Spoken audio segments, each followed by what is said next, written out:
I found out my fiancé cheated just a week before our dream wedding. Now I'm planning the perfect revenge.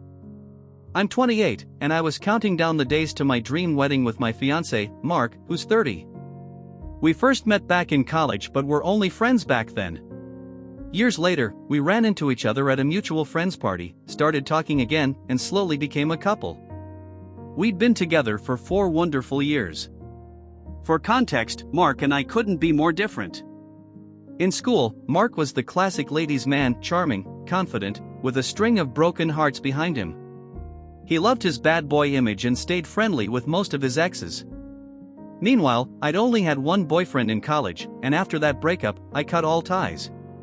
When Mark and I officially started dating, his friends were shocked. The most detached, too cool guy they knew was suddenly serious about someone.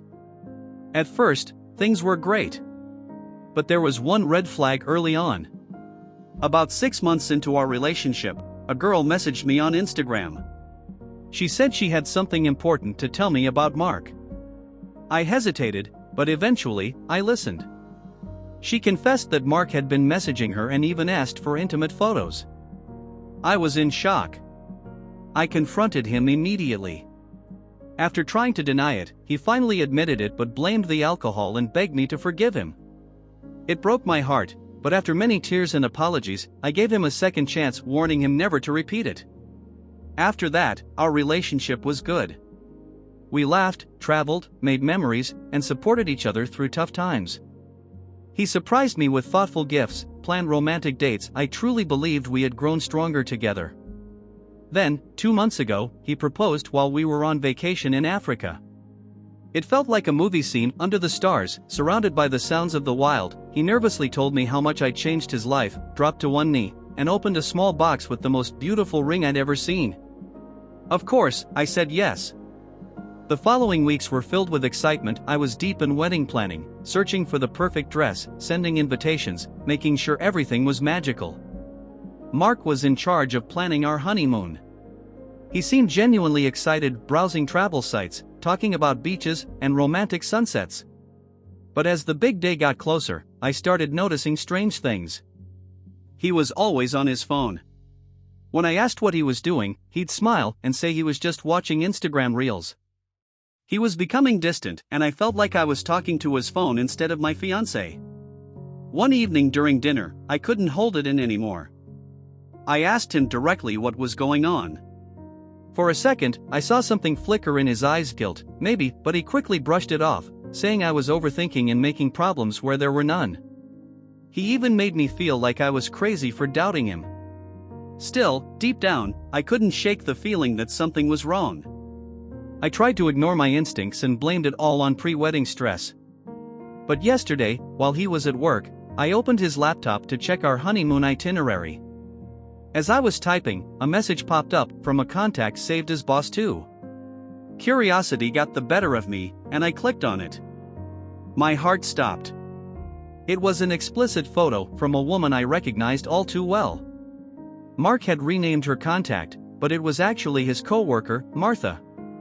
I'd met her once at one of his office parties. As I scrolled through their messages, my heart sank.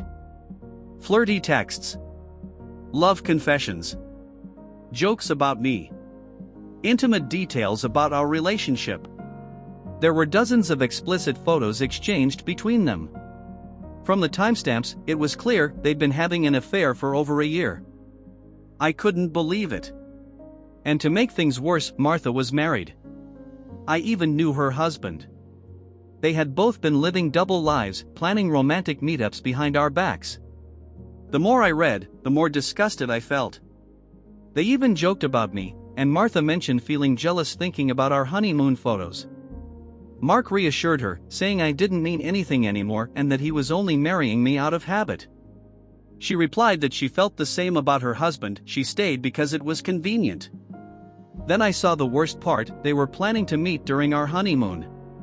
Martha had convinced her husband to book a trip to the exact same resort so they could accidentally run into us.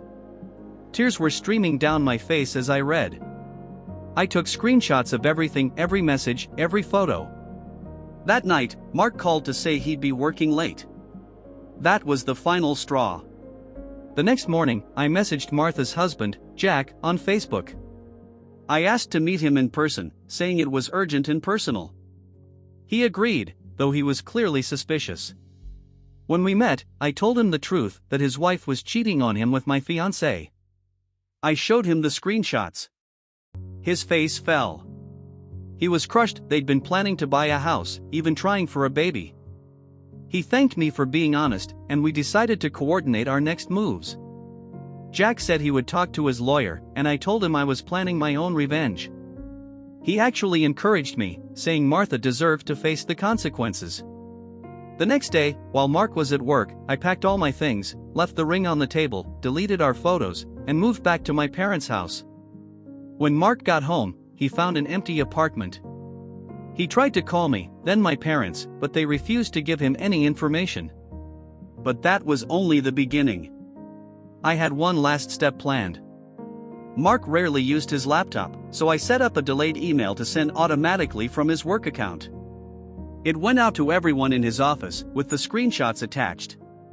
Their messages, their jokes about coworkers, their affair, everything. When the email sent, it caused total chaos. His colleagues were horrified. His boss was furious, and both Mark and Martha were fired for inappropriate conduct. Their reputations were destroyed. Jack later texted me, saying Martha was furious but couldn't do anything. He served her divorce papers the same week. And me? I'm healing. It's been 3 months now. I started therapy, got a new job, and I'm finally rebuilding my life. Sometimes I still cry when I think about what happened, but I remind myself I escaped a life built on lies. I may have lost my wedding, but I gained something more important: peace and self-respect. Would you say I went too far? Or did he get exactly what he deserved? Well, that's all for today. Thank you so much for listening to this story till the end. Check out our previous videos right here, and don't forget to subscribe to our channel if you haven't already. Good luck, and see you in the next one.